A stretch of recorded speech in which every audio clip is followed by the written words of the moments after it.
கடகம் யாரெல்லாம் கடகம்? பழனி கடகமா? கடகம் நிச்சயமா இவங்க கடந்த 5 வருடங்கள் பட்ட அவமானங்கள், வலிகள், இதுல இருந்து மாற்று விஷயங்கள் இவங்க லைஃப்ல இந்த வருஷம் நிச்சயமா இருக்கு.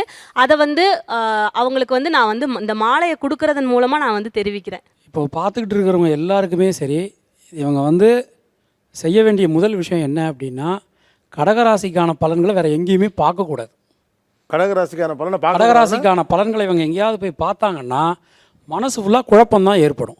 100% இந்த அஷ்டமத்து சனி அவங்களுக்கு எதுவுமே பண்ணாது. இதுவரைக்கும் செய்யாத ஒரு அச்சீவ்மெண்ட்ஸ் கண்டிப்பாக அந்த வருஷம் பண்ணுவாங்க. டெஃபினட்டாக பண்ணுவாங்க. பேட்லாம் ஒன்றும் இல்லை, ஒரு பேடும் இல்லை. இவ்வளோ வருஷத்தில் இல்லாத கடகராசிக்காரங்க இப்போ தான் சம்பாதிப்பாங்க. கொஞ்ச நாளாக தான் நிறைய சொத்து சேர்ப்பாங்க, நிறைய பணம் காசு இருக்கும். இவ்வளோ நாளுக்கு அப்புறம் நிறைய சேமிப்பு இருப்பாங்க. இவங்களே கடன் கொடுக்குற அளவுக்கு இப்போ தான் இருப்பாங்க. கால் முதுகு தான் தொந்தரவு பண்ணும். அதை தவிர வேறு அதுவும் எக்ஸசைஸ் பண்ணாங்கன்னா அதுவும் சரியாகும்.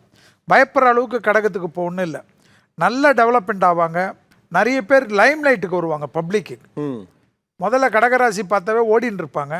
இப்போ இவங்களை நல்லா அரவணைக்கிறக்கூடிய அளவுக்கு வரும். கல்யாணம் ஏற்கனவே பாதிச்சவங்களுக்கும் திருப்பி கல்யாண மறுமணத்துக்கு எதிர்பார்த்தவங்களுக்கு கல்யாணம் நடக்கும். குடும்பத்தில் புது வரவுகளுக்கெல்லாம் வரும். என்னை பொறுத்த வரைக்கும் 2024 கடகராசிக்காரர்களுக்கு இன்னொரு டெவலப்மெண்ட் ஆகக்கூடிய நல்ல வருஷமாக தான் நான் பார்க்குறேன். நான் இப்போ ஒரு பேச்சாளராக என்னுடைய விஷயத்தை பண்ணிகிட்டே இருக்கேன். எனக்கு சில அரசியல் அழைப்புகளும் இருக்குது. நான் எந்த பக்கம் போவேன் அப்படிங்கிறது சொன்னாங்க. நல்லாயிருக்கும். ரெண்டு விஷயமும் சரி நடக்கும். அதுதான் ஆச்சரியமாக இருக்கும்.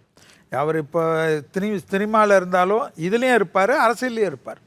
அந்த மாதிரி அமைப்பு தான் இருக்கும். அவர் அவாய்ட் பண்ணவே மாட்டார். ரெண்டுத்துலேயும் தான் இருப்பார். மாலை இருக்கா?